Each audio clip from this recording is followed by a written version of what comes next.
Well, we wanted to know if you think that 20-mile-per-hour zones are actually working, and you've certainly been having your say on this on our Facebook page. We'll start with Wes Bradley from Erdington, who says, the ideology that 20-mile-per-hour zones will suddenly create a safe haven on these roads is very naive. More education for pedestrians on how to cross safely and more regular police patrols are the way forward. This one from Jeffrey Taylor from Sandwell. He writes, are there any statistics about how many of the motorists involved in accidents in 20-mile-per-hour zones were actually doing 20 miles per hour or less? Or one of the problems Peter was saying was that there aren't enough statistics generally on this topic, I think. No, it's a good point. Yes. And also Dave Storer from Coventry says more active police on the roads would be a start. Lowering outside schools, I agree, but with a bit OTT with the widespread lowering. Trudy Robinson from Wolverhampton says they can lower the speed limits, but it doesn't mean that people are going to stick to them, and there's no way to police every single road 24/7, she says. Yes, thank you very much to everybody who got in touch, and the debate does continue. If you'd like to have your say, then go to our Facebook page. The address is facebook.com/ITV Central, and don't forget to like us, please. Now you are watching ITV News Central at 13 minutes past 6. Still to come on the programme, forget football. We have already, to be honest. One sport we're actually good at is being celebrated in film. More on that coming up. Plus, you'll love this one, the 20 ducklings who could be greeting you at your local pub.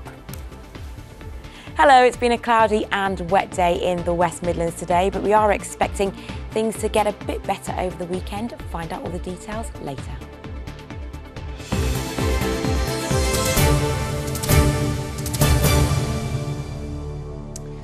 Now, 6 newly restored bells in a village church will soon be ringing again in memory of a former bell ringer who died of his injuries that he suffered during the First World War.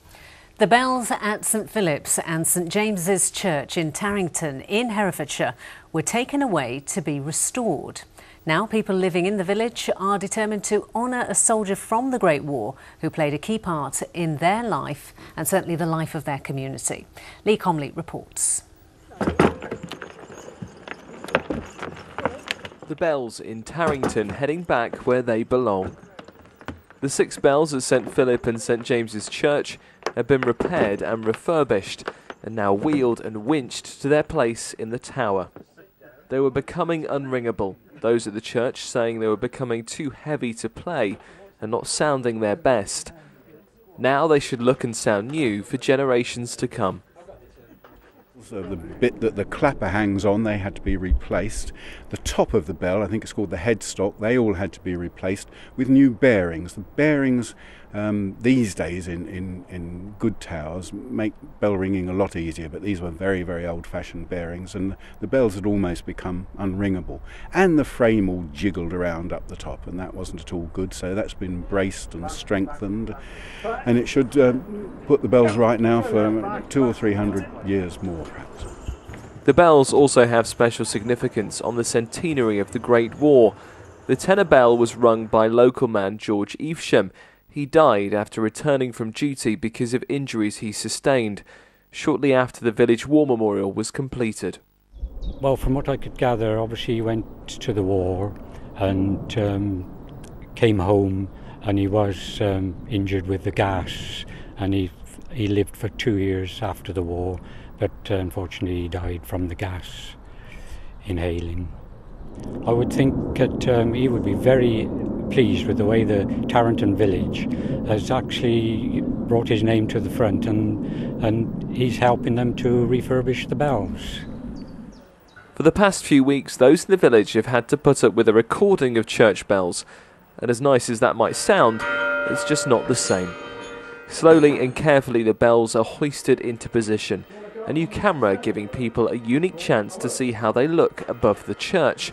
The locals are looking forward to hearing and ringing the bells once again. They were really heavy, and they were always really hard to ring, and before now the rope fell down on someone, so we really needed them to be redone. It'll be really good to try them once they're back. The bells in Tarrington heading back where they belong. The 6 bells at St Philip and St James's Church have been repaired and refurbished and now wheeled and winched to their place in the tower. They were becoming unringable, those at the church saying they were becoming too heavy to play and not sounding their best. Now they should look and sound new for generations to come. So the bit that the clapper hangs on, they had to be replaced. The top of the bell, I think it's called the headstock, they all had to be replaced with new bearings. The bearings these days in good towers make bell ringing a lot easier, but these were very, very old-fashioned bearings, and the bells had almost become unringable. And the frame all jiggled around up the top, and that wasn't at all good, so that's been braced and strengthened, and it should put the bells right now for 200 or 300 years more, perhaps. That report by Lee Comley, and certainly a fitting tribute to George Evesham. Yes, it is campanology, isn't it, Bell? Or is that beekeeping? I'm not sure. Or stamp collecting. Sounds familiar. Someone will tweet, no doubt, and let us know. I should have looked it up before I said it, Yeah, we'll look forward to it. Anyway, the national and international news is a few moments away. Let's take a look now at what's coming up with Alistair Stewart. Rolf Harris jailed for 5 years and 9 months for a string of sex offences against girls and young women. He left home unconventionally to hear the judge say he'd shown no remorse in robbing his victims of their childhood innocence. Also today, Andy Coulson, former editor and Prime Minister's press chief, gets 18 months for phone hacking. And I named this ship Queen Elizabeth. May God bless her and all who sail in very her. much Her Majesty's ship. She describes the Navy's new aircraft carrier as a source of inspiration and pride for us all. Join Nina Hussain and me at 6:30. But before that, still to come here, the ducklings getting their beaks wet at their local pub. Bit of sport for you now. Barcelona's star-studded squad will become the latest side to train at St George's Park. The 4 times European champions will arrive at the National Football Centre at Burton-on-Trent on the 28th of July, and they'll stay until the 2nd of August. Now, it will be one of the first times Barca have got together under the new coach, Luis Enrique, with Lionel Messi, Neymar and Andre Iniesta likely to be among the players using the facilities. Yeah, they're not bad players. And Midlands motor racing fans will be heading to Silverstone this weekend as the circuit hosts the British Grand Prix for the 50th time. It's an event which was first staged in 1926 and held at 4 different venues in its lifetime. Rob Holden-Pratt previews the big event, focusing first on the team base closest to the home of British motor racing. Mercedes may be dominating, Red Bull may be playing catch-up. But the region's 3rd Formula One team are scaling new heights. And they're the closest to the home of the British Grand Prix. Sahara Force India have been based at Silverstone for 7 years. But it's this season where their progress has been underlined. Encouraging signs for their Chief Operating Officer, Ottmar Schaffneuer. We always look to do better than the years past. And last year we finished 6th. So our objective was to be 5th or higher this year. And I think we're well on our way to achieving that, although it's early. There are a lot of races left, and we've got to continue to push hard in order for us to achieve 5th or better this year. Eyebrows were raised when Force India decided against offering Britain's Paul di Resta a new deal to stay on. It's a decision which has been vindicated so far with strong performances by Sergio Perez and Nico Hülkenberg. Their joint efforts lifting the team to 4th in the Constructors' Championship. They're both potential world champions. You know, Nico we've known for a while. Checo's now first year with the team, and he's working well with the team. They work well together, and they're both very competent. Force India making progress, but Red Bull of Milton Keynes are not used to chasing. New driver Daniel Ricciardo has their only race win so far. If the sun stays out, it's going to be really good. I think we'll get a big crowd there. Circuit I enjoy a lot. Used to live 25 minutes from it for a few years, so yeah, it brings back a lot of memories.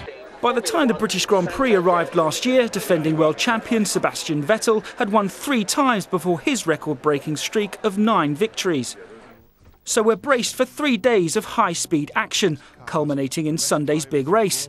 Each day's activities will start with a commemorative parade to mark the 50th running of this iconic event. Since 1987, this has been the one and only home of the British Grand Prix.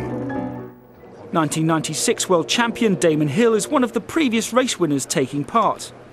There's a number of reasons why it's special. Obviously, being a British driver, it's our home Grand Prix. But it's also, we're very fortunate in that we are connected so deeply with motorsport. We're part of the history, part of the heritage. We initiated, in many ways, we initiated Formula One. As for race day, Lewis Hamilton bids to end Britain's 6-year wait for a home winner, after his teammate Nico Rosberg secured Mercedes' first success since 1955 last year. After 6 straight seasons on the Silverstone podium, Red Bull Racing seek a 7th this year. But can Sahara Force India claim their best British Grand Prix result on Sunday? Their highest place so far is 7th. Whatever happens, they're determined to make it a record-breaking campaign overall. Rob Halden-Pratt, ITV News.